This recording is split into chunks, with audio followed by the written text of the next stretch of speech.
કોઈના કડની માલી પાસે 12 સિકોતર બેઠી હોય, કોઈના બાપ દાદાએ સિકોતરના નામના હવન કર્યા હોય અને અડધી રાતે હોકારો કરન જો મારી સિકોતર ના આવે તો માનીશભાઈ કોઈ વાદીડા લઈ ગયા.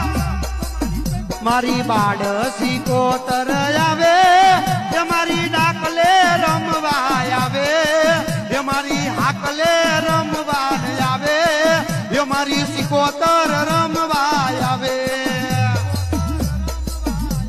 હાર કઈ રીતે માની લઉં? હજુ તો કોઈના કડની માલી પાસે 12 સિકોતર બેઠી હોય, કોઈના બાપ દાદાએ સિકોતરના નામના હવન કર્યા હોય અને અડધી રાતે હોકારો કરન જો મારી સિકોતર ના આવે તો માનીશભાઈ કોઈ વાદીડા લઈ ગયા.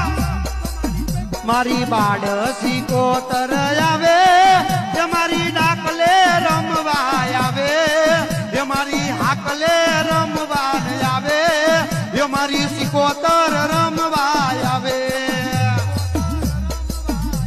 હાર કઈ રીતે માની લઉં? હજુ તો